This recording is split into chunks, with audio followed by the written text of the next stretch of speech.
आज हम लोग चर्चा करेंगे बिहार के विकास की स्थिति पर। ठीक ना।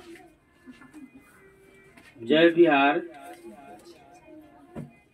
नहीं, जय जवान, जय किसान, जय बिहार। और दूसरी बात, हम लोग बिहार के रहने वाले भी हैं, नहीं, यानी हम लोग अपने विकास की स्थिति के बारे में जानेंगे। कब से? आज़ादी के बाद से। पूर्व का जो स्थिति रहा वो अलग की बात है, लेकिन आज़ादी के बाद हमारी बिहार की विकास की कैसी स्थिति रही, आज़ादी से लेकर अभी तक की चर्चा हम लोग करें। ठीक है। पॉइंट हम लोगों का बिहार के विकास की स्थिति कौन स्थिति में है। ठीक ना। स्थिति यानी कि किस स्थिति में जी रहा है। रामायण में एक चर्चा है,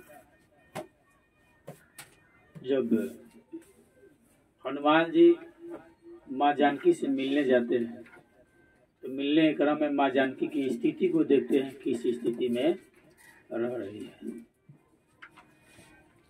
दुख में है या सुख में है। वही स्थिति होता है ना, किस स्थिति में रह रही, सुखमय जिंदगी है कि दुखमय जिंदगी है। ठीक है ना। तो हम लोग आज बिहार के विकास की स्थिति पर चर्चा करेंगे। देखिए, बिहार का इतिहास काफी गौरवशाली रहा है। ठीक है। सभी कार्य करने में बिहार आगे रहता है। पूरी दुनिया में जितने भी प्रांत है, सभी प्रांत में लगभग बिहार के श्रमिक मिलेंगे। मजदूरी के लिए सभी क्षेत्र में जाते हैं, भारत के भी सभी क्षेत्र में, और भारत के अलावा अन्य देश में भी बिहार के जो मजदूर है, देखिए, जिसको आप श्रमिक कह लीजिए या मजदूर कह लीजिए, वो सभी क्षेत्र में जाते हैं।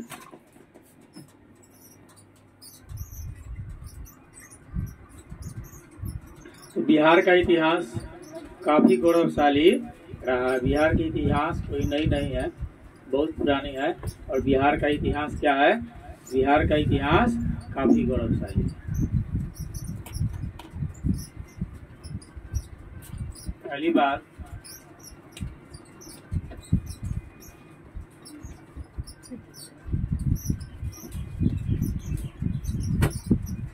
बिहार का इतिहास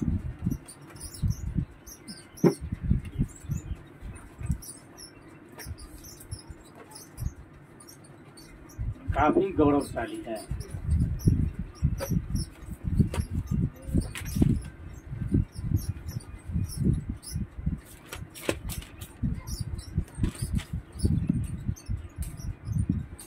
ठीक है। बिहार का इतिहास काफी गौरवशाली, ठीक है, तो है या रहा भी कह सकते हैं कि रहा है या है। यही बिहार है जहाँ गौतम बुद्ध को ज्ञान प्राप्त हुआ था। ठीक है ना। पूर्व काल में इस प्रदेश का नाम था बिहार। एक छोटी सी चर्चा है इस तरह से। बिहार ये पूर्वकालिक है, नया बन गया बिहार। पूर्व का ये नया बना। इस बिहार का तात्पर्य होता है घूमने वाला स्थान, भ्रमण करने वाला स्थान या तीर्थ स्थल कह लीजिए। और ये बिहार जो आ गया, ये नाउन हो गया, एक स्थल का नाम हो गया बिहार। ठीक है। तो बिहार का इतिहास काफी गौरवशाली रहा, और यह वही बिहार है, नहीं, यह वही बिहार है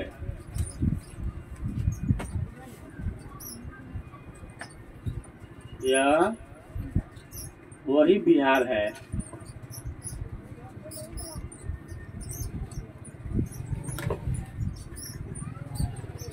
जहाँ गौतम बुद्ध को ज्ञान प्राप्त हुआ था।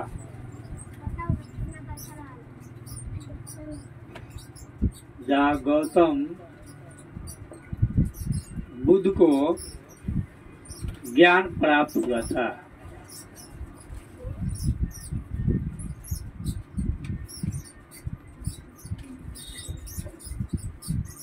ठीक है, यह वही बिहार है जहाँ गौतम बुद्ध को ज्ञान प्राप्त हुआ। महावीर ने शांति का संदेश यहीं से दिया था। महावीर स्वामी ने, ये वही बिहार है, यह वही बिहार है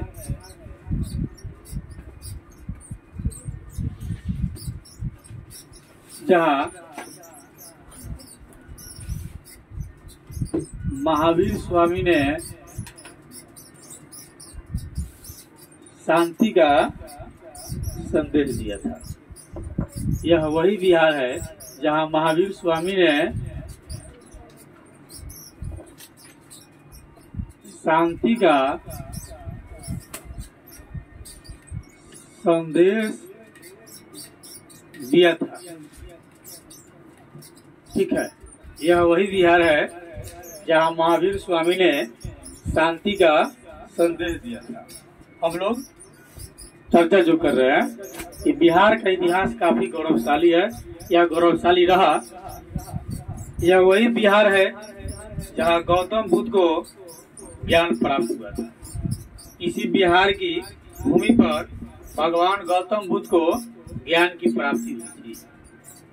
दूसरी, यह वही बिहार है जहाँ महावीर स्वामी ने शांति का संदेश दिया था, भाईचारे का संदेश दिया था। और उन्होंने कहा था कि आपस में लड़ाई झगड़ा नहीं करो, मिलजुल कर रहो, भाईचारे के साथ रहो, सभी धर्म सभी पंथ एक साथ मिल करके जाओ, क्योंकि एकता में बल होती है। जो एकत्रित है वह ताकतवर है, जो खंडित है वह कमजोर है।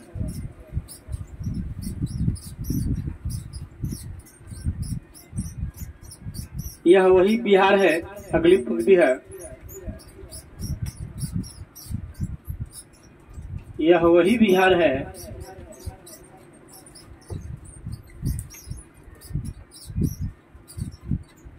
जहाँ चंद्रगुप्त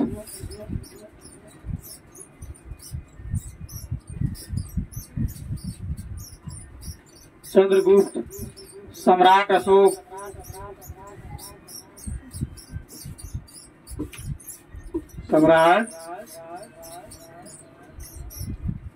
अशोक, शेरशाह,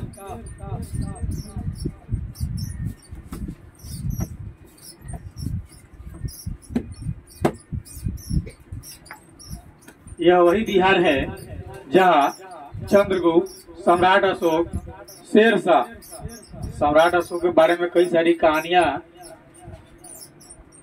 देखने को मिलती है, जिसमें कहानी है इन्होंने अपनी शासन व्यवस्था को स्थापित करने के लिए 99 भाइयों को हत्या करवा दी थी, और हत्या करके जिस कुएं में डाला था वर्तमान में वह कुआं पटना में अगम कुआं के नाम से प्रसिद्ध है। इन्होंने अपनी शासन व्यवस्था को सुदृढ़ सही तरीके से स्थापित करने के लिए अपने 99 भाइयों को मौत के घाट उतार दिया था, और मारने के बाद में जिस कुआं में डाला था वह कुआं वर्तमान में भी पटना में अब मौजूद है, जिसका नाम अगम कुआं है। यह वही बिहार है, नहीं, यह वही बिहार है जहाँ चंद्रगुप्त, सम्राट अशोक, शेरशाह, गुरु गोविंद सिंह, सिख संप्रदाय के 10वें गुरु गोविंद सिंह,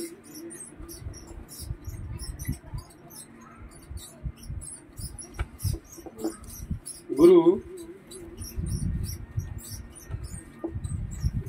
गोविंद सिंह,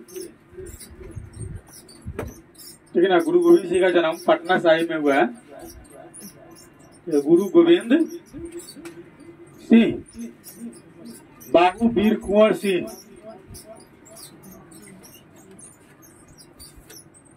बाबू वीर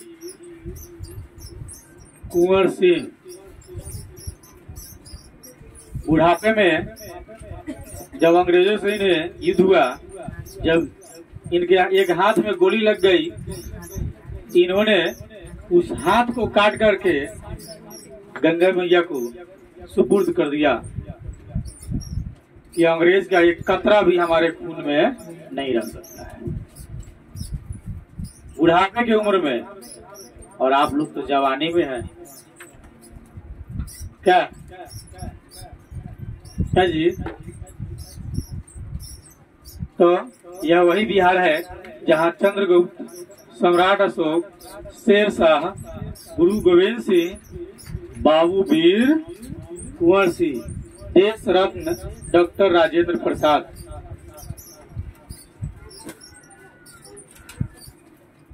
देश रत्न डॉक्टर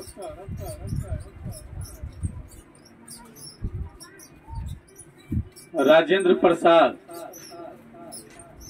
आजाद भारत के प्रथम राष्ट्रपति थे। आजाद भारत के प्रथम राष्ट्रपति थे डॉक्टर राजेंद्र प्रसाद।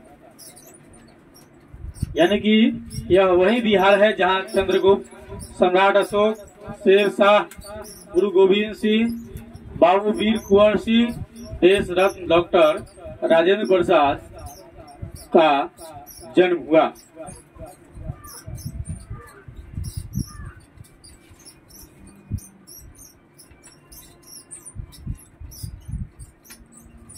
ठीक है।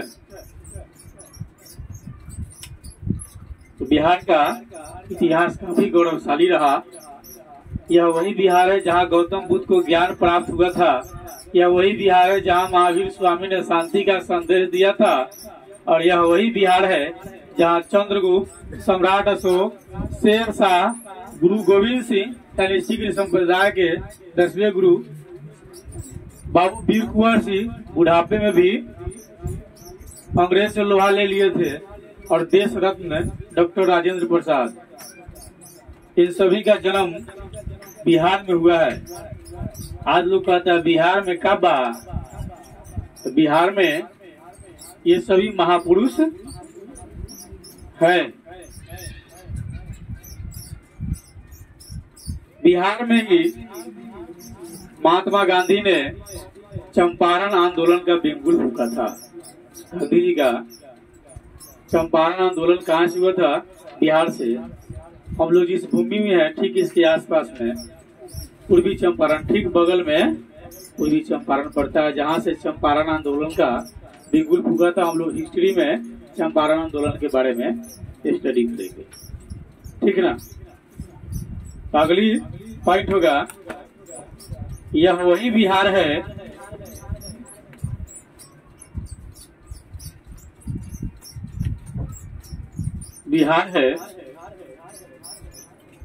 जहां से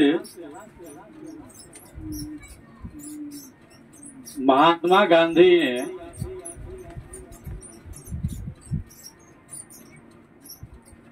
क्या किए थे? चंपारण आंदोलन का बिगुल फूंका था, यानी चंपारण आंदोलन प्रारंभ किया था। यह वही बिहार है जहां से महात्मा गांधी ने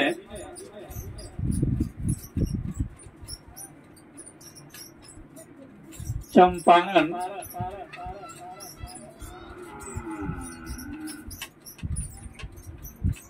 आंदोलन का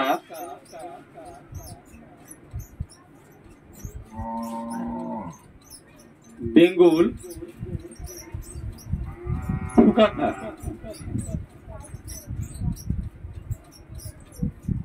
था, या इसको कह लीजिए आप प्रारंभ किए थे, शुरू किए थे। देख लीजिए बिहार में का बा ना, बिहार में का बा देख लीजिए।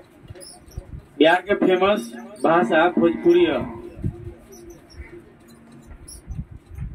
और बिहारी सब भाषा के जाने ले, हिंदी, अंग्रेजी, भोजपुरी, मगही, बजका सबका उपयोग कर लेता है। तो यह वही बिहार है जहाँ से महात्मा गांधी ने चंपारण आंदोलन का बिगुल फूंका था। यह वही बिहार है। अगला, यह वही बिहार है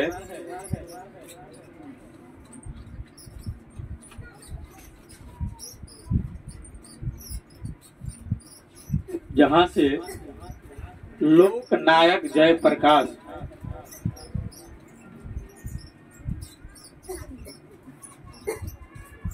लोकनायक जयप्रकाश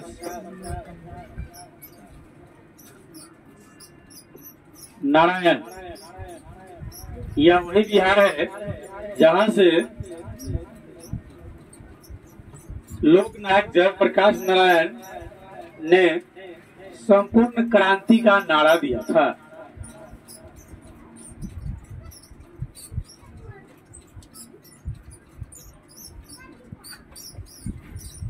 संपूर्ण क्रांति का नारा दिया था। ठीक है, काल बा अंदर आना है। यह वही बिहार है जहां से लोकनायक जयप्रकाश नारायण ने संपूर्ण क्रांति का बिगुल फूका था और क्रांति सफल भी हुई थी और तत्कालीन प्रधानमंत्री की कुर्सी भी चली गई थी, यानी कि प्रधानमंत्री तक को हारना पड़ा, बने हुए प्रधानमंत्री को हटा दिया।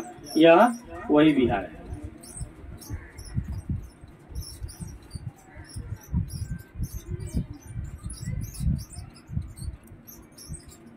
ठीक है, यह वही बिहार है जहां से लोकनायक जयप्रकाश नारायण ने संपूर्ण क्रांति का नारा दिया था।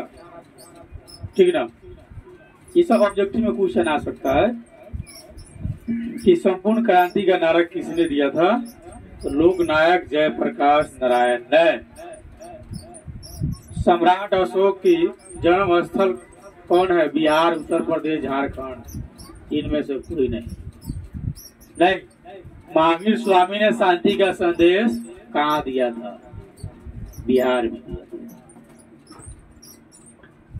इतनी सारी होते हुए भी आज वही बिहार कई तरह की समस्याओं का शिकार है। ठीक ना, उपयुक्त सारी साधन होते हुए इतने अच्छे अच्छे लोग इस प्रदेश में आए, इतने अच्छे कार्य करके गए, लेकिन दुर्भाग्य की बात है कि आज ये वही बिहार है जहाँ कई तरह की समस्याएं हैं। यहाँ के लोग कई तरह की समस्याओं का शिकार बन गए।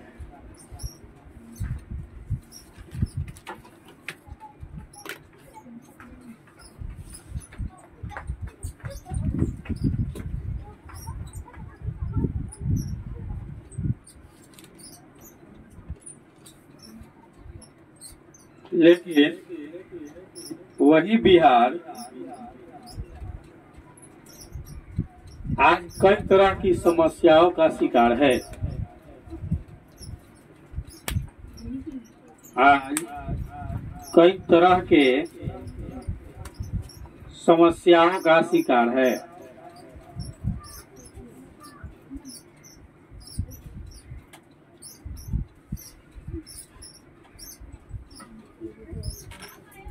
शिकार है। पूर्व काल के बिहार का हिस्ट्री देख लीजिए आप कि बिहार का इतिहास काफी गौरवशाली रहा और यह वही बिहार है जहां गौतम बुद्ध को ज्ञान प्राप्त हुआ। यानी पूरी दुनिया में एक बिहारी क्षेत्र था जहां गौतम बुद्ध को ज्ञान की प्राप्ति हुई।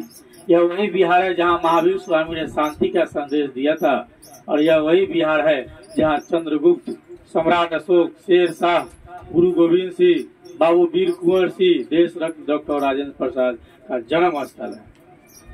और यह वही बिहार है जहां से महात्मा गांधी ने चंपारण आंदोलन का बिगुल फूका था, जहां से चंपारण आंदोलन का बिगुल फूका था।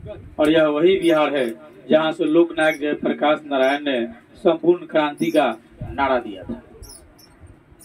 और पूरे देश को एकजुट कर भी लिया था। लेकिन आज ये वही बिहार है जो कई तरह की समस्याओं से जूझ रही है। आखिर ऐसा क्या हो गया, कौन सी परिस्थिति आ गई जिसकी वजह से आज बिहार का यह दुर्दशा है, तो हम उसकी चर्चा अब करेंगे।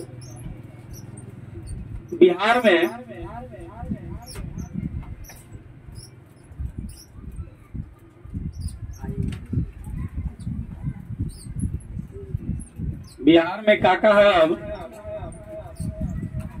बेरोजगारी।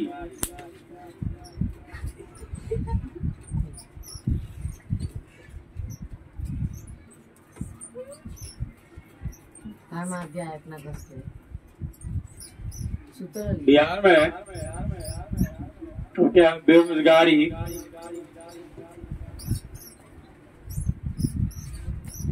गरीबी, देखिए पहले क्या था और अब क्या है। बेरोजगारी, गरीबी, भ्रष्टाचार,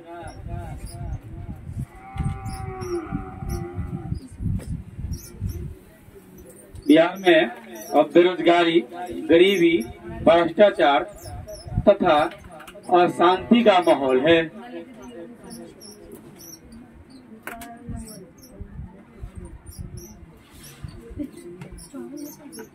अशांति का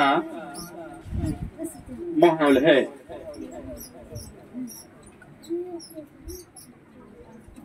अब क्या बिहार में, पहले देख लीजिए क्या क्या था, अब देख लीजिए क्या क्या। पहले अच्छे लोग थे, अच्छे संदेश देते थे, अच्छे शासक थे जिन्होंने पूरी दुनिया में अपनी ज्ञान और यश का परचम लहराया। और आज जो है बिहार में बेरोजगारी, गरीबी, भ्रष्टाचार तथा अशांति का माहौल है। इस माहौल में क्या विकास संभव है? नहीं, एकदम असंभव बात है।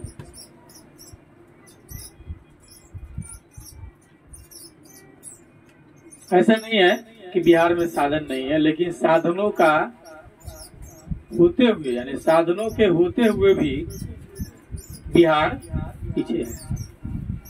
बहुत सारी संसाधन है बिहार में, लेकिन उसके होते हुए भी बिहार बहुत पीछे चला गया।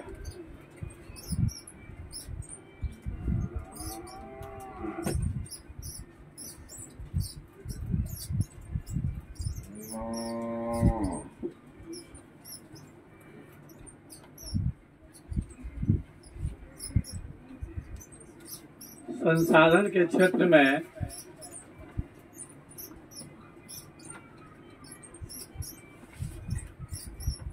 बिहार धनी है।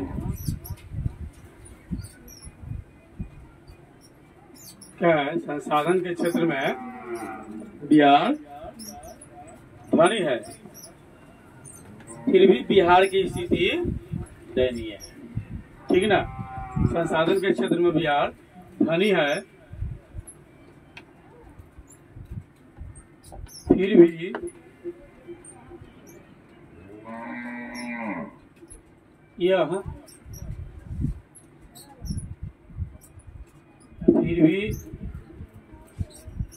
इसकी स्थिति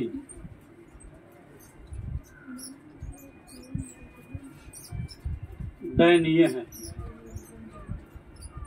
दयनीय मतलब खराब है, अच्छा नहीं है, दुखमय जिंदगी में लोग जी रहा है। संसाधन के मामले में जो है बिहार धनी है, फिर भी बिहार की स्थिति क्या है? दयनीय है, अच्छी नहीं है। दयनीय का मतलब किसी तरह जीवन काट लेना, ये बहुत है। आज बिहार अति पिछड़े राज्यों में गिना जाता है। एक दिन भी ऐसा था बिहार, ये पूरे देश में प्रथम राष्ट्रपति बिहार ने दिया, पूरी दुनिया में यशस्वी सम्राट शासक अशोक दिया, और आज बिहार में संसाधन होते हुए भी इसकी स्थिति दयनीय है। और आज जो है बिहार अति पिछड़े राज्यों में गिना जाता है। बिहार की गिनती किस क्षेत्र में होती है? अति पिछड़े क्षेत्र में। आज बिहार की गिनती अति पिछड़े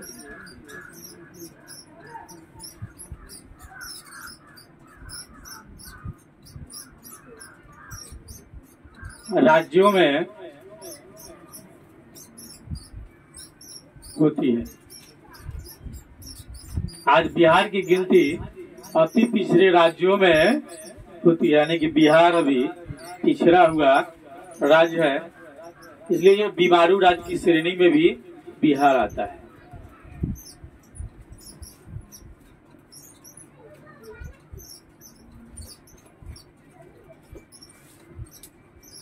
बिहार पूर्व काल में सभी दृष्टि से ठीक ठाक थे। नहीं, हम लोग देखे हैं कि यही बिहार है जहाँ गौतम बुद्ध को ज्ञान प्राप्त हुआ था। यह वही बिहार है जहाँ महावीर स्वामी ने शांति का संदेश दिया था। और यह वही बिहार है जहाँ चंद्रगुप्त सम्राट अशोक, शेर शाह, गुरु गोविंद सिंह, बाबू वीर कुंवर सिंह, देश रत्न डॉक्टर राजेंद्र प्रसाद का जन्म हुआ था। यह वही बिहार जहाँ से महात्मा गांधी ने चंपारण आंदोलन शुरू किया था। यह वही बिहार है जहाँ से लोकनायक जयप्रकाश नारायण ने संपूर्ण क्रांति का नारा दिया था।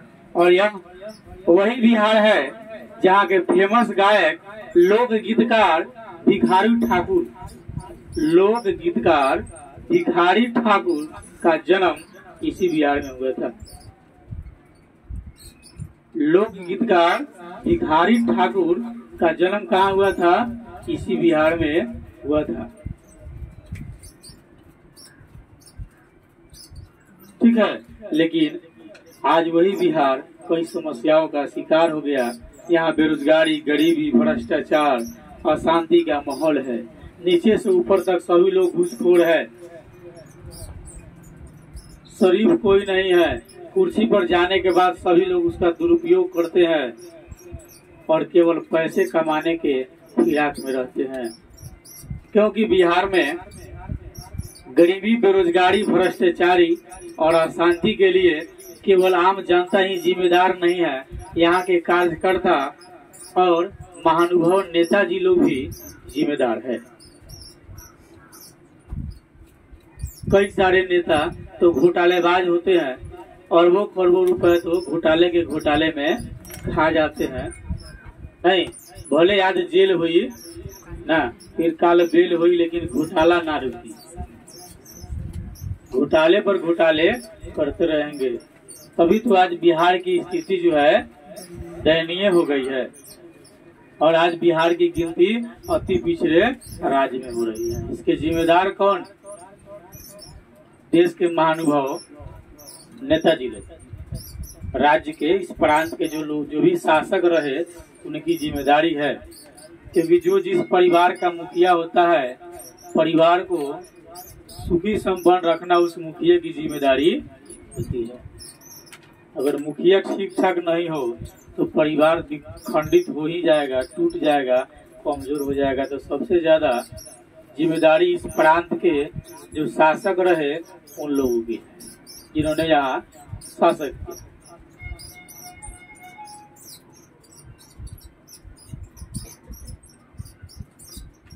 और है अगली पॉइंट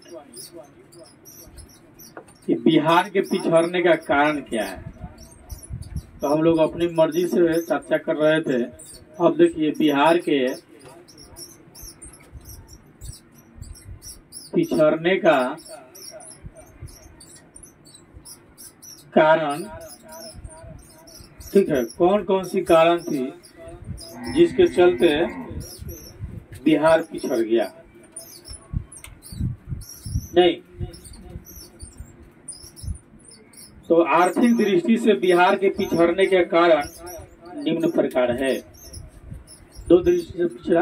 पहला, आर्थिक दृष्टि।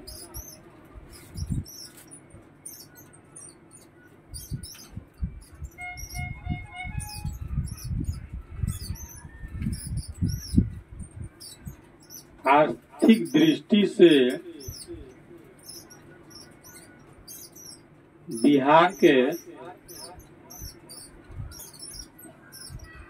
पिछड़ने का कारण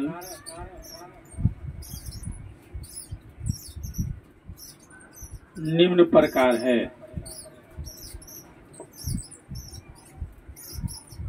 ठीक है, आर्थिक दृष्टि से बिहार के पिछड़ने का कारण निम्न प्रकार है। पहली, तेजी से बढ़ती हुई जनसंख्या। पहला कारण क्या है? तेजी से बढ़ती हुई जनसंख्या।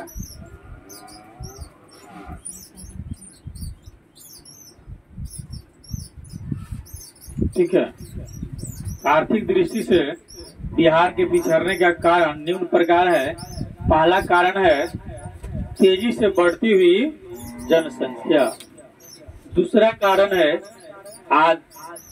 आधुनिक संरचना का अभाव। तीसरा, कृषि पर निर्भरता। चौथा, बाढ़ तथा सूखा से क्षति। पांचवी, औद्योगिक पिछड़ापन, यहाँ किसी तरह की इंडस्ट्री नहीं है। छठा, गरीबी।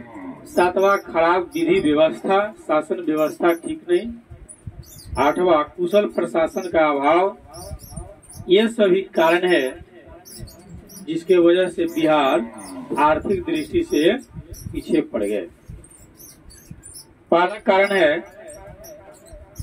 तेजी से बढ़ती हुई जनसंख्या। हम लोग इस पर चर्चा करते हैं।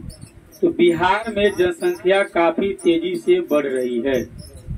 नहीं, बिहार में जनसंख्या काफी तेजी से बढ़ रही है।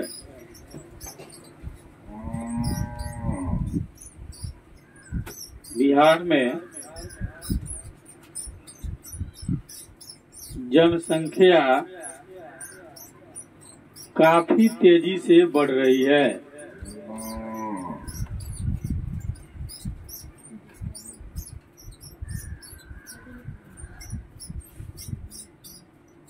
क्योंकि बिहार के लोग एजुकेशन में पीछे हैं, इसे सोचते नहीं है।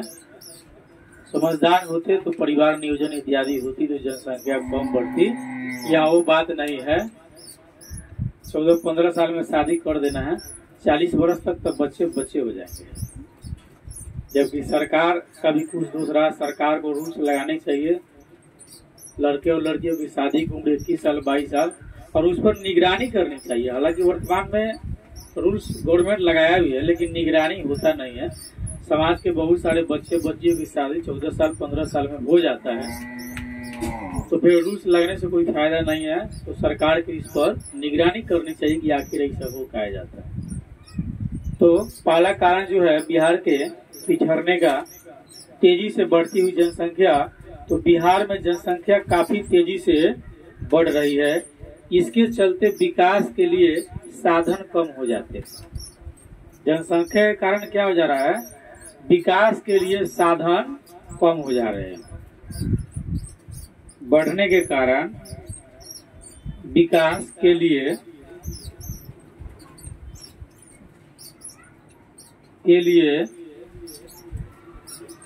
साधन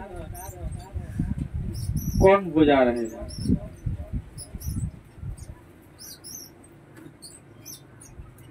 ठीक है, अब जैसे अब किसी गांव की जनसंख्या 100 है, सरकार 100 लोगों को रोजगार देने की जब तक व्यवस्था करेगी तो सरकारी काम है, वह सर्वे करेगा। सर्वे करके नीचे से बात ऊपर पहुंचेगा, तब तक 2 साल 4 साल 5 साल हो जाएगा। तब तक 100 जो जनसंख्या थी 5 साल में जो है, यानी 5 वर्ष में वह जनसंख्या जो है उसकी 5 गुनी बढ़ जाएगी। अब सब 100 आदमी के 5-5 बाल बच्चा हो जाएगा। 100 ही या 500 600 जनसंख्या हो गया।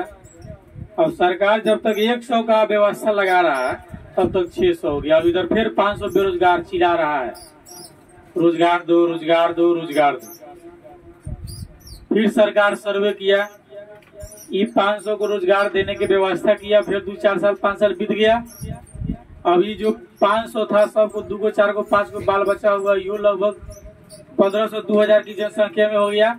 अब जब तक 500 के रोजगार व्यवस्था होकर गया सरकार में विधायिका में रूल्स बनेगा, नियम पारित होगा, सारा मैनेजमेंट होगा, तब ना आएगा वैकेंसी। जब तक वह होगा तब तक 500 जो है 1500 से 2000 में तब्दील हो गया रहेगा। तो 500 को रोजगार मिलेगा, तब तक उधर जो है अगर 2000 है तो उधर 1500 अब चिल्लाने वाला हो गया है। नहीं तो बढ़ती हुई जनसंख्या देश की आर्थिक वृद्धि में घातक है। बढ़ती हुई जनसंख्या देश की आर्थिक वृद्धि में क्या है? घातक है। इतनी तेजी से जनसंख्या जब बढ़ेगी, जैसे हम उदाहरण दिए कि इतना को रोजगार दिया तब तक इतना बेरोजगार, नहीं 100 को दिए तब तक 500 बेरोजगार, जब 500 के दिए तब तक 1500 बेरोजगार, और जब तक वो 1500 को रोजगार देगा तब तक उधर 6000 बेरोजगार हो जाएगा। तो बढ़ती हुई जनसंख्या भी सबसे बड़ी अवरोध पैदा करती है किसी भी प्रांत की आर्थिक व्यवस्था के वृद्धि में। ठीक ना, जनसंख्या बढ़े लेकिन बहुत धीमी गति से जनसंख्या का वृद्धि होना चाहिए। जैसे सरकार कहता है हम दो हमारे दो, नहीं, यहाँ कुछ समुदाय है कहता नहीं हम दो और हमारे जितना ऊपर वाला देगा, तो फिर कहाँ से विकास होगा? तो देश की आर्थिक विकास में बढ़ती हुई जनसंख्या अवरोध पैदा करती है। ठीक ना, आप लोग इसको इस तरह से यहाँ याद कर लीजिए कि फिर घर पर याद करने की जरूरत पड़े नहीं, एकदम कॉन्फिडेंस के साथ दोबारा इसको स्टडी करने की जरूरत नहीं पड़े। जब भी पूछा तो पहला कारण है देश की आर्थिक, देश या प्रांत की वृद्धि में अगर कोई प्रतिरोध उत्पन्न करता है या अवरोध उत्पन्न करता है तो वह है बढ़ती हुई जनसंख्या, चाहे किसी भी क्षेत्र का। ठीक है ना, ठीक से गौर से सोच कर देखिए। मान लीजिए आपके पिताजी के पास 5 एकड़ जमीन होगा, तो पिताजी अकेले थे तो 5 एकड़ में बहुत सारा अनाज होगा, खाने वाला नहीं रहेगा, अनाज बेचकर सारा काम हो जाएगा। और उस पिताजी को अगर 5 लड़के हुए तो 5 एकड़ जमीन 1-1 एकड़ में भी तब्दील हो गया, बट गया। तब 1-1 एकड़ में जब तब्दील हो गया तो जो कार्य एक परिवार का मुखिया 5 एकड़ में करता था, अब एक परिवार का मुखिया 1 एकड़ में करेगा उतना ही कार्य, क्योंकि आवश्यकता दिन प्रतिदिन बढ़ती जाती है। पहले लोग साइकिल से चलता था, अब स्कॉर्पियो से चल रहा है, नहीं तो आवश्यकता तो बढ़ती जा रही है और जमीन जो है दिन पर दिन सिमटती जा रही है। भूमि का क्षेत्रफल क्या रहा, दिन पर दिन घटता जा रहा है और आवश्यकता बढ़ता जा रहा है। आखिर इसके निदान के लिए कुछ न कुछ तो सोचना पड़ेगा ना, प्रांत, देश के नागरिक और सरकार को। नहीं तो एक दिन ऐसी स्थिति आ जाएगी कि लोग आवासीय क्षेत्र नहीं उपलब्ध करा पाएंगे कि घर कहाँ बनाएंगे, रहेंगे कहाँ और फसल कहाँ उगाएंगे। ये बढ़ती हुई जनसंख्या आर्थिक पिछड़ेपन का पहला कारण। अधिकांश साधन जनसंख्या के भरण पोषण में चला जाता है। अधिकांश साधन जो है क्या हो जाता है, जनसंख्या के भरण पोषण में चला जाता है। ठीक ना, जैसे मान लीजिए आपके पिताजी घर बनाने के लिए पैसा एकत्रित करके रखे हो, ठीक ना, और उस स्थिति में एक किसी बच्चा का तबीयत बेहद खराब हो जाए तो 5000 लग गया, और 5 बच्चे हैं तो सबको 5-5 हजार लगा तो 25,000 में लग गया। अगर एक होता तो 5,000 में लगता। इसलिए जनसंख्या का नियंत्रण देश की विकास के लिए बहुत जरूरी है। जो लोग चिल्लाते हैं नहीं हम दो हमारे दो बहुत अच्छा है, लेकिन जो लोग कहते हैं नहीं हम दो हमारे अनगिनत, उसको तो देश से कान पकड़ कर गेट आउट कर देना चाहिए। नहीं तो यू जस्ट गेट आउट। क्यों? क्योंकि उसको समझा था कि जरा सोचो बढ़ती हुई जनसंख्या का आने वाले दिन में क्या होगा।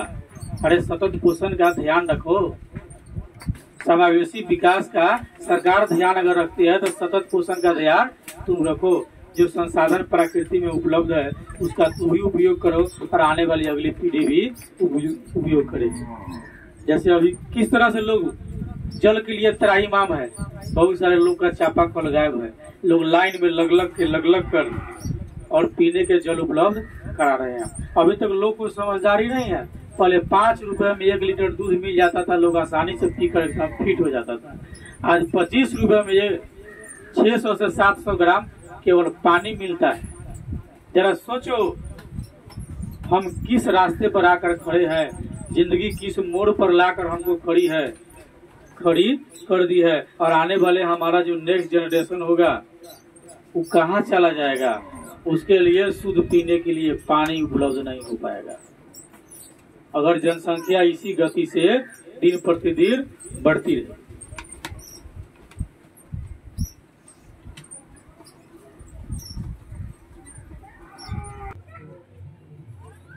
दूसरा हम लोगों का बिहार के आर्थिक पिछड़ेपन का कारण है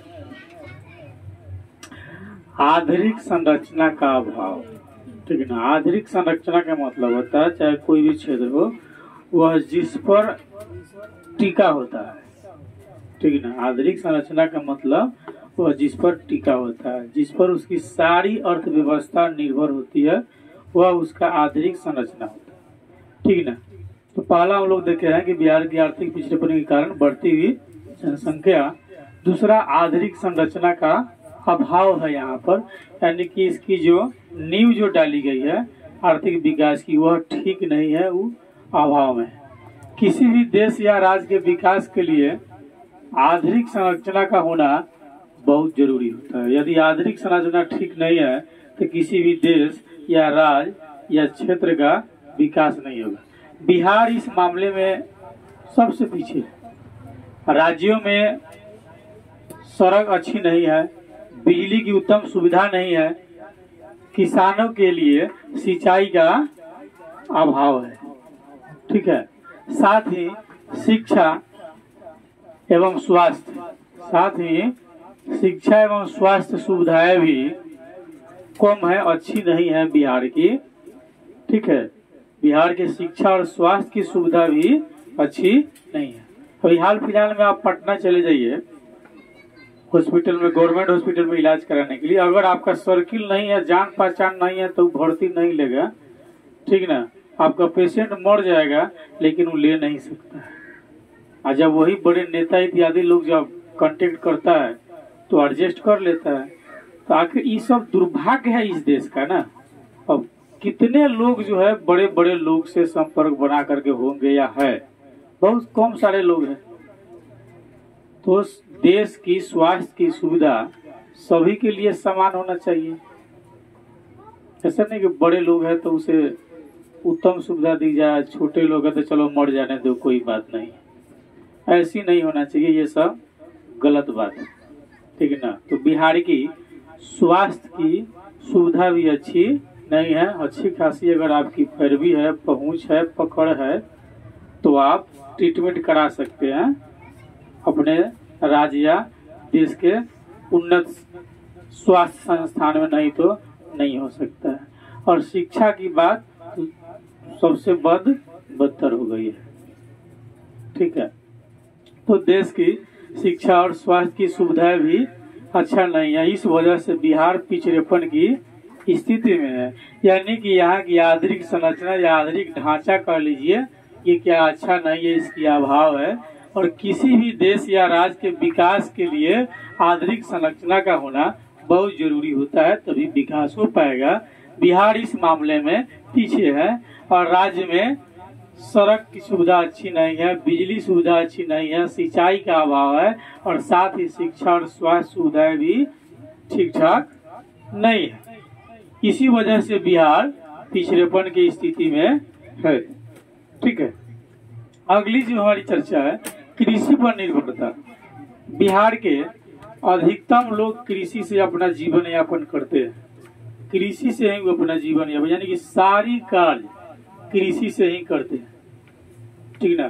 भोजन की व्यवस्था से लेकर बच्चे की जो भी पढ़ाई लिखाई होता है वह अगर बड़ बीमार पड़ता है उसके लिए, बच्चों की शादी विवाह या विभिन्न प्रकार की फंक्शन जो होता है, तो बिहार के अधिकतम लोग कृषि से ही उसकी क्षतिपूर्ति करते हैं, यानी कृषि से ही उस अर्थ कृषि से उसको व्यवस्थित करता है। नहीं तो कृषि से जो व्यवस्था हो गया वो कृषि अर्थव्यवस्था हो गया। अर्थ माने तो बुझते बारह, तो कृषि पर निर्भरता। तो बिहार की अर्थव्यवस्था पूरी तरह कृषि पर आधारित है, यानी कि डिपेंडेड है।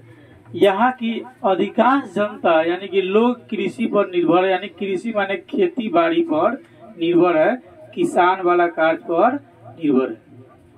नहीं, बिहार के लोग कृषि पर ही ज्यादा निर्भर रहते हैं, एकदम परफेक्ट रहता है। मैरिज होगा कह देगा हम बनम किसान आ तू किसानी बनिया ना, गानो भी हम बनम किसान तू किसानी बनिया। तो यहाँ के लोग अधिकतम जो है कृषि पर ही निर्भर है, उसी से अपना सारा जो है कार्य करते हैं, सारी व्यवस्था उसी से चलाते हैं। ये बिहार के लोगों की अर्थ की व्यवस्था कौन करता है? कृषि करता है। लेकिन यहाँ की कृषि की स्थिति की बात, एक तो देख लिए कि सभी लोग उस पर डिपेंडेड है, उसी से सारी कार्य होगा।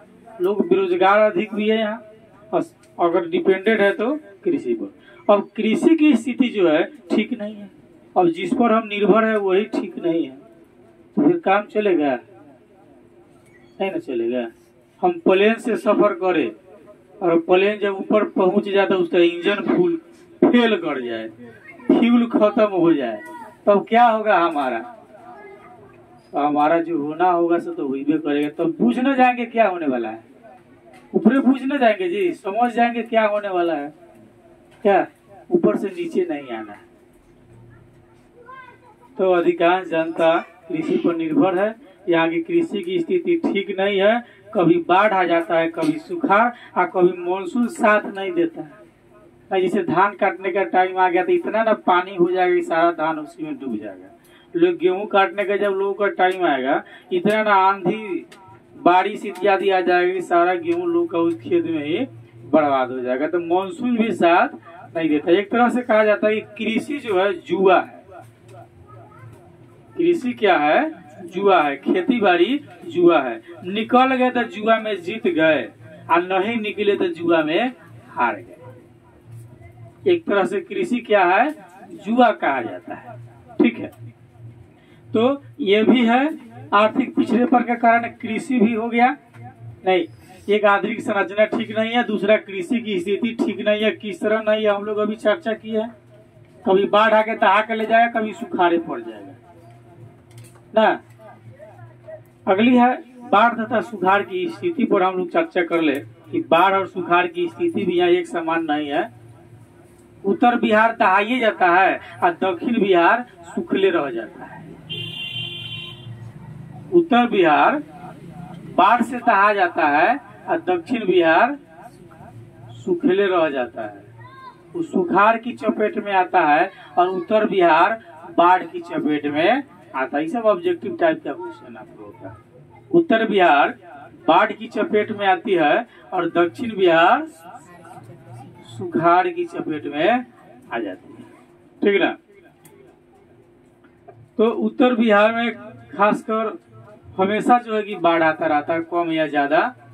और ज्यादा आने का कारण है नेपाल से जो पानी छोड़ता है ना, तो बिहार में बाढ़ आ जाता है। ठीक है, वर्ष 2008 में कोसी बाढ़ का प्रलय हुआ था। वर्ष 2008 में कोसी नदी में पानी आ गई थी, तो प्रलय हुआ था जिसमें बहुत सारे जान माल की क्षति हुई थी। बहुत सारे जान माल यानी मानव भी मरे थे और पशु भी मरे थे, और बहुत सारी संपत्ति भी लोग का दहा गया। किसी का नथुनी भाग गया होगा, किसी का झुमका भाग गया होगा, किसी का पेटिये दहा के चला गया। जान माल इत्यादि की क्षति हुई थी। 2009 में नेपाल से आया जल बागमती नदी में बाढ़ लाई, यानी जब नेपाल से पानी किस में आ गया? बागमती नदी में। उसके मतलब बगल से होकर के, नेपाल के बगल से होकर के बागमती नदी बहती है। तो नेपाल से आया जल बागमती नदी में क्या ला दिया? बाढ़ ला दिया, जिससे प्रलय मच गई। क्या हो गया? उसे प्रलय। प्रलय कब मचेगी नदी में? जब बाढ़ आएगा। क्या प्रलय कब मचेगी? जब नदी में बाढ़ आएगा। तो 2009 में नेपाल से आए जल बागमती नदी में बाढ़ लगी, यानी कि 2009 में बाढ़ किस नदी में आया था? बागमती नदी। पानी कहाँ से आया था? नेपाल से आया था। क्या हो गया? बाढ़ आने के बाद प्रलय मचा दिया, जिसके चपेट में सीतामढ़ी, हमनी सा, शिवहरिया, दरभंगा, मधुबनी आदि जगहों पर बर्बादी हुई, बहुत सारा जान माल इत्यादि की क्षति हुई, लोगों की फसल भी दह गई, बहुत सारे लोग का घर टूट गया होगा, कई सारी घटनाएं हो जाती है। और दक्षिण बिहार में सूखे की मार झेलनी पड़ती है, जिससे किसानों को अकाल जैसी स्थिति झेलना पड़ता है। तो उत्तर बिहार दहाल जाता और दक्षिण बिहार सुखले जाता ना, सुखले सुखल। ठीक ना। अगला जो हम लोगों का चर्चा है कि औद्योगिक पिछड़ापन। ठीक ना। क्या है? औद्योगिक पिछड़ापन।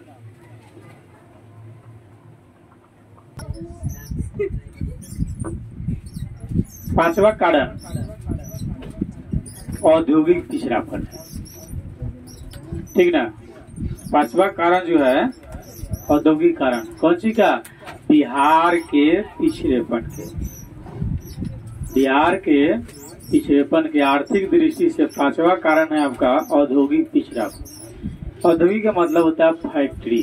फैक्ट्री जब राज्य में होगी तो रोजगार होगा और बहुत सारे लोग उसमें काम करेंगे, तो उसमें मजदूरी करके अब जो है सुखी संपन्न रह सकते हैं, बाल बच्चों को बढ़िया से रख सकते हैं, अच्छा एजुकेशन दे सकते हैं। तो बिहार में औद्योगिक पिछड़ापन है, यानी कि उद्योग की दृष्टि से बिहार बहुत पीछे है। ठीक ना। किसी भी देश या राज्य के लिए उद्योगों का विकास जरूरी होता है। कोई भी देश हो चाहे राज्य हो, ठीक ना, उसके विकास के लिए उद्योग बहुत जरूरी है। लेकिन बिहार में औद्योगिक विकास कुछ दिखता है नहीं। जो भी शासक आते हैं, शासन करते हैं और चले जाते हैं। जब शासक आने वाले रहते हैं, आने से पहले बादल बहुत रहता है। जैसा किसान जब बादल को देखता है ना, बड़ी खुश हो जाता है। वो काले काले बादल नहीं, खूब बारिश होगी, बड़ा खुश हो जाता है किसान। लेकिन कुछ पल में बादल समाप्त हो जाता है, बारिश नहीं होती है, तो किसान फिर निराश हो जाता है। वही स्थिति अभी बिहार के शासक के है। एक शासक के बाद जब दूसरा आने वाला होता है तो कहता है हम जब आएंगे तो सबसे पहली जनता की सारी समस्या को दूर कर देंगे। लेकिन जब कुर्सी पर आ जाता है, शासन प्रणाली का जब कार्य करना शुरू करता है, तो पहले वो अपने समस्या सारा सुलझाने लगता है, जनता की समस्या भूल जाता है। ठीक है। यहाँ सभी खनिज क्षेत्र और बड़े उद्योग तथा अप्रतिष्ठित अभियांत्रिक संस्थाएं सभी कहाँ चले गए? झारखंड में। जो भी बिहार में थे सभी कहाँ चला गया? झारखंड में। 15 नवंबर 2000 में जो है झारखंड बिहार से अलग हो गया। तो जो भी बिहार का था सब झारखंड में चला गया, और इस कारण से बिहार में कार्यशील औद्योगिक इकाई की संख्या अब 9 के बराबर है, मतलब नगण्य है। ठीक है। तो किसी भी देश या राज्य के लिए उद्योगों का विकास जरूरी होता है। ठीक ना। क्या किसी भी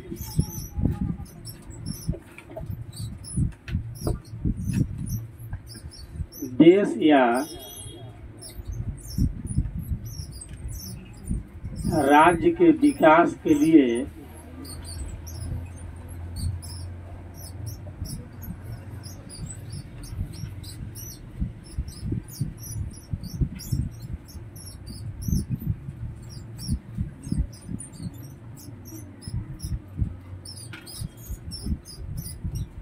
किसी भी देश या राज्य के विकास के लिए जो है उद्योगों का विकास जरूरी होता है, यानी कि औद्योगिक कह लीजिए चाहे कह लीजिए उद्योगों का।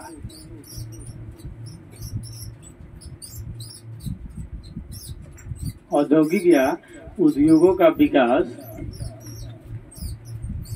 जरूरी होता है।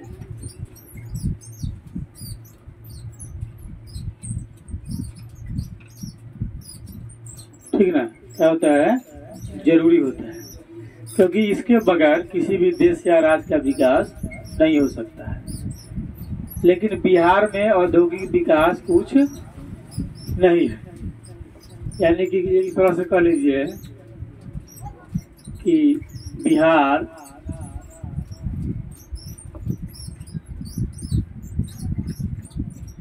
औद्योगिक विकास की दृष्टि से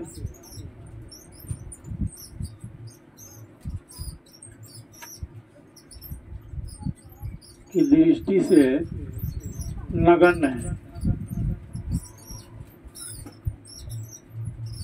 यानी कि बिहार में औद्योगिक विकास एकदम न के बराबर है। यहाँ के सभी खनिज और क्षेत्र बड़े उद्योग जो थे, यहाँ के सभी खनिज और बड़े उद्योग क्षेत्र जो थे वह झारखंड में चले गए। ठीक ना, तो अब तो कुछ बचे नहीं। ठीक ना, और इस कारण से बिहार में कार्यशील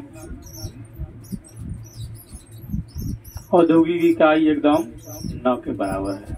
जो भी औद्योगिक क्षेत्र था और उद्योग था वो सभी झारखंड में चले गए।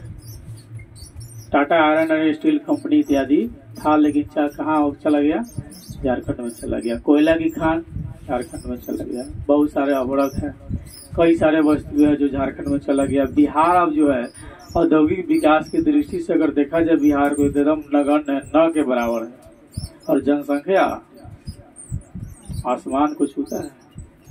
बिहार के मजदूर भारत के किस राज्य में काम नहीं करते हैं, सभी राज्य में जाकर देखिए, वहाँ बिहारी अवश्य मिलेंगे। कहता एक बिहारी 100 पे भारी। नहीं, डेंजरस से डेंजरस काम होगा कौन करेगा, बिहारी करेगा। अन्य क्षेत्र के जो समझदार लोग हैं बिहारी का दुरुपयोग भी करता है। काम लिया और 9 2 11। छठा कारण हम लोग बिहार के आर्थिक पिछड़ेपन का गरीबी है।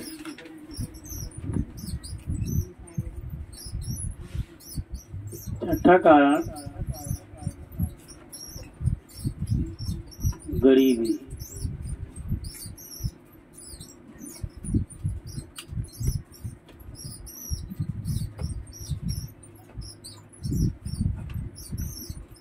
बिहार एक ऐसा राज्य है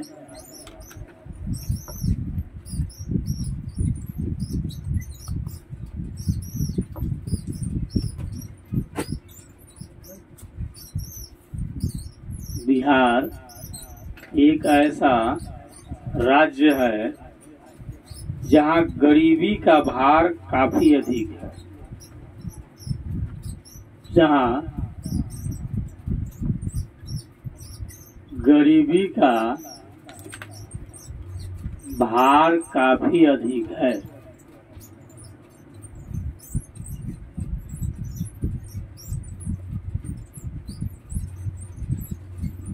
ठीक है, क्योंकि यहाँ गरीबी सबसे ज्यादा है। कहाँ, बिहार में।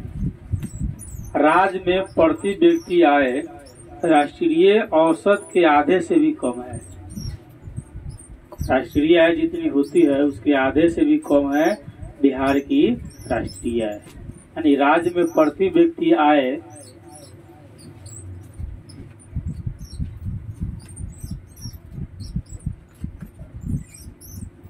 राज्य में प्रति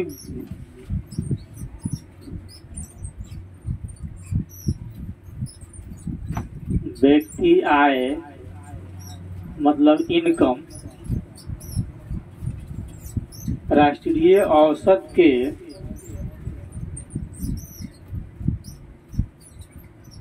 राष्ट्रीय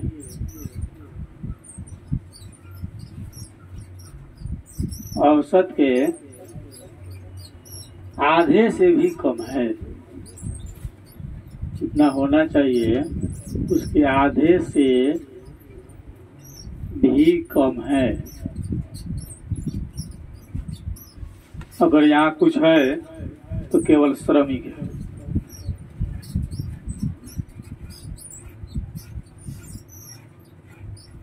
आय कम है, ठीक ना, इसके चलते भी बिहार पिछड़ा है। यानी आय के चलते भी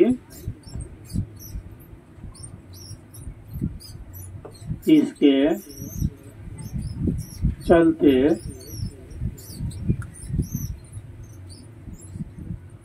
बिहार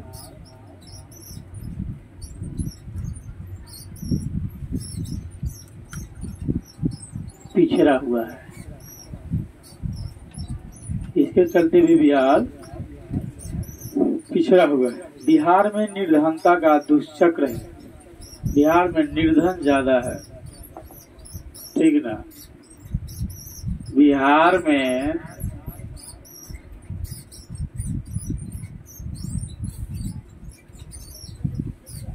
निर्धनता का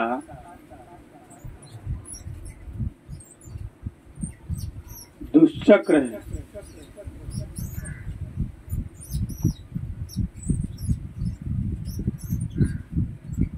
बिहार में निर्धनता का क्या है? दुष्चक्र। बहुत सारा लोग यहाँ, मतलब अधिकतम निर्धन लोग यहाँ है, ठीक ना। अब नॉर्मल सी जमीन है, जनसंख्या अत्यधिक मात्रा में होती है तो निर्धनता होगी ही होगी। और लोग उतना पढ़े लिखे लोग नहीं है ताकि जनसंख्या नियंत्रण को समझ सके और अपनी निर्धनता को दूर कर सके। व्यक्ति को हमेशा एक चीज हमेशा याद रखना चाहिए, जो भी हमको कार्य करना, स्वतः करना, हम किसी पर अगर डिपेंडेंट रहते हैं, सरकार या किसी अन्य लोग पर, और ऐसा उम्मीद करते हैं कि उससे हमारी गरीबी दूर हो जाएगी, ऐसा संभव नहीं होता है। जो भी करना है खुद करो, खुद पर ना भरोसा रखिए। नहीं, कहा गया ना, खुद को करो इतना बुलंद कि खुदा भी आकर पूछे कि यह बंदे तेरी मर्जी क्या है। तो खुद को बुलंद करना चाहिए, खुद पर भरोसा रखना चाहिए। अन्य किसी पर भरोसा रखने से आप चाहिए कि हम सफल हो जाएंगे, ऐसी बात नहीं है। अगला है खराब विधि व्यवस्था।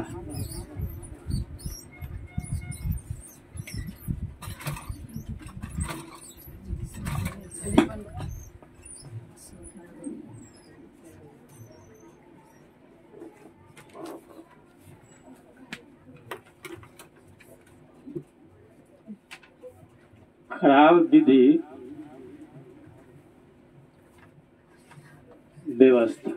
एक तो यहाँ की विधि व्यवस्था भी अच्छी नहीं है। तो किसी भी देश या राज्य के लिए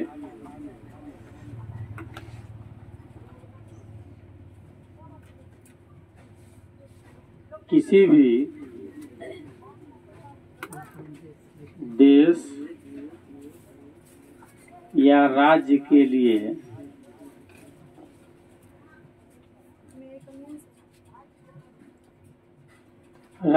लिए शांति तथा सुव्यवस्था जरूरी होती है। क्या चाहिए? शांति तथा सुव्यवस्था।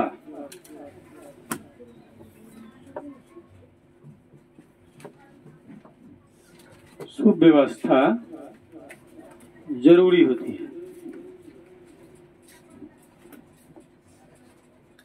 जरूरी होती है, ठीक ना।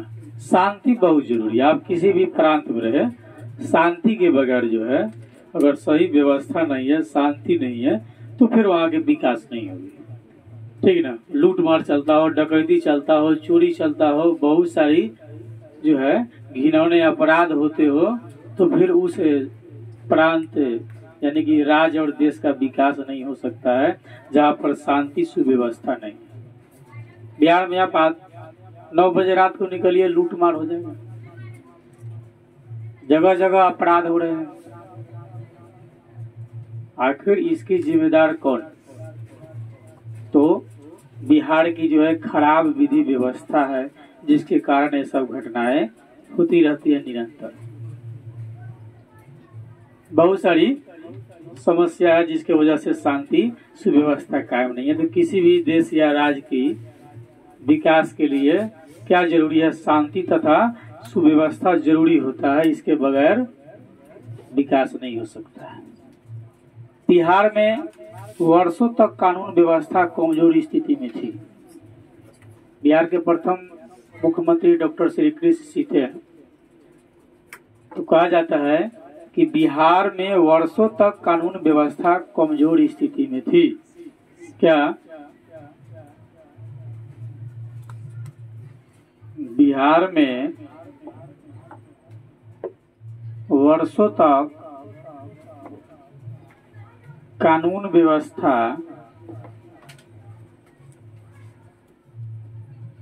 कमजोर स्थिति में थी?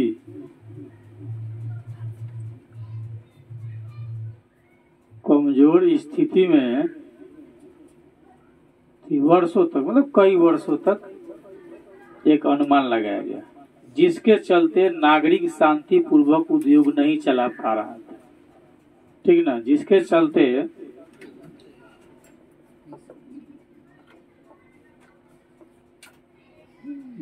चलते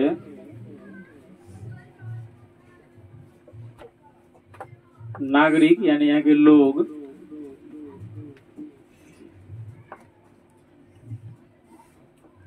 उद्योग व्यवस्था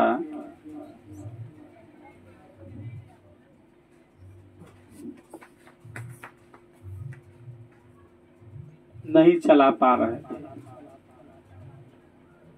इसके चलते नागरिक उद्योग व्यवस्था नहीं चला पा रहे थे, चाहे पाए। ठीक ना? किस लिए? शांति व्यवस्था नहीं होने के कारण यहाँ के नागरिक उद्योग व्यवस्था नहीं चला पाए। मान लिया अब किसी का बड़ा सा इंडस्ट्री हो, एक क्रिमिनल जाए और उसको बोले कि हमको 1 करोड़ दो, नहीं तो तुम्हारे फैक्ट्री को उड़ा देंगे, तुम्हारे लेबर को उड़ा देंगे, तुम ही को उड़ा देंगे। ठीक ना? तो फिर वह क्या करेगा? वहां से भाग जाएगा। शांति नहीं होने के कारण उद्योग व्यवस्था क्या हो गया? ठप हो गया। जो उद्योग चलाने वाले थे वो भी बंद करके यहाँ से भाग गए। ठीक ना? तो शांति व्यवस्था नहीं होने के कारण यहाँ के जो इंडस्ट्री जो चलाने वाले लोग थे, उन्होंने उद्योग चलाना छोड़ दिया, छोड़ करके भाग गया। इस तरह खराब विधि व्यवस्था भी बिहार के पिछड़ेपन का एक महत्वपूर्ण कारण बन गया। उद्योग चलेगा तो उसमें बहुत सारे लोगों को रोजगार मिलेगा, बहुत सारे लोग अपना जीवन यापन कर पाएंगे। लेकिन उद्योग ही नहीं चले, उद्योग चलाने वाला वहां से भाग जाए तो फिर लोगों को रोजगार नहीं मिलेगा, तो लोग की आर्थिक स्थिति पिछड़ेगी ही पिछड़ेगी। इसकी जिम्मेदार कौन? देश की कानून व्यवस्था। ठीक ना? तो इस तरह खराब विधि व्यवस्था भी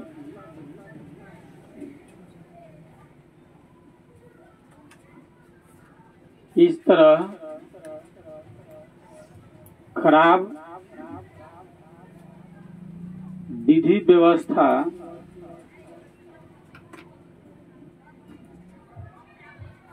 भी बिहार के पिछड़ेपन के कारण है। पिछड़ेपन के कारण है।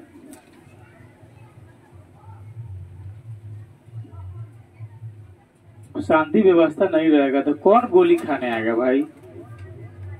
मरना कौन चाहता है? कोई नहीं चाहता है। ठीक ना? तो खराब विधि व्यवस्था भी देश की आर्थिक उन्नति में बाधा है, यानी आर्थिक विकास में बाधा है। खराब विधि व्यवस्था का मतलब देश में अशांति का माहौल हो, व्यवस्था ठीक ठाक नहीं हो, शरीफ लोग को घर से निकलना मुश्किल हो जाए, चारों तरफ त्राहिमाम हो, क्रिमिनल, चोर, डाकू यानी गलत कार्य करने वाले लोग का बोलबाला हो, तो देश की या राज्य की विकास कभी नहीं होगी। क्योंकि शांति से देश की विकास होगा, राज्य का विकास होगा, किसी भी क्षेत्र का विकास होगा। क्रिमिनल की डर से नहीं, गोली की मतलब बंदूक की नोक से नहीं, तलवार की नोक से नहीं विकास होगा। तो बिहार की शांति व्यवस्था ठीक नहीं है। यहाँ की कानून व्यवस्था भी लंबी दिनों तक जो है लचीली थी, कमजोर पड़ी हुई थी, जिसके कारण आज बिहार इतना पीछे है। अगला है कुशल प्रशासन का अभाव।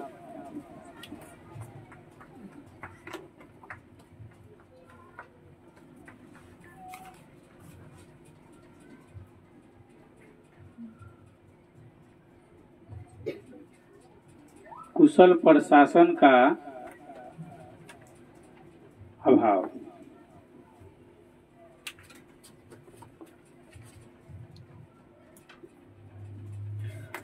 बिहार की प्रशासनिक स्थिति ऐसी हो गई है जिसमें पारदर्शिता का अभाव है। पारदर्शिता मतलब एकदम दिखा करके, लेकिन ऐसे नहीं, ये चोरी छिपी सारी कार्य जो है होती है। तो बिहार की प्रशासनिक स्थिति ऐसी हो गई है जिसमें पारदर्शिता का अभाव है। इसके कारण आए दिन भ्रष्टाचार के अनेक जो है उदाहरण हमारे सामने देखने को मिलती है, ठीक ना। तो बिहार की प्रशासनिक स्थिति पारदर्शिता के साथ कार्य नहीं करती है। नहीं, बिहार की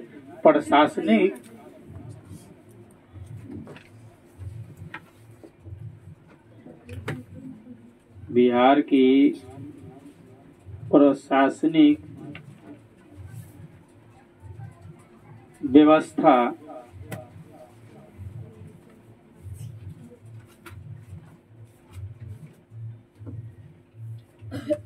पारदर्शिता के साथ कार्य नहीं करती है।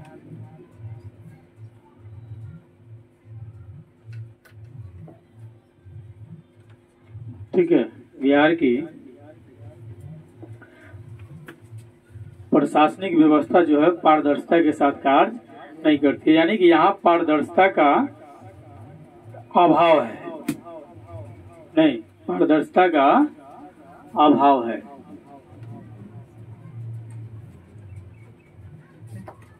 यहाँ पारदर्शिता का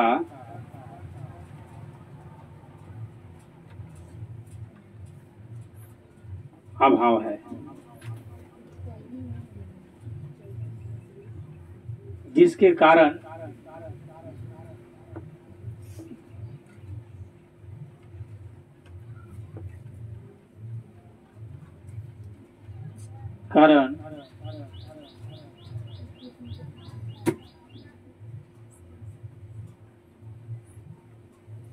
आए दिन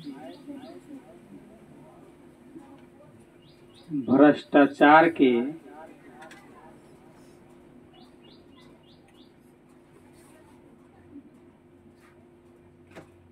कई उदाहरण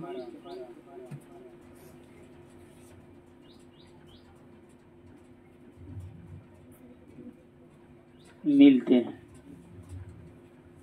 भ्रष्टाचार के कई सारे कार्य होते हैं, कई उदाहरण मिलते हैं।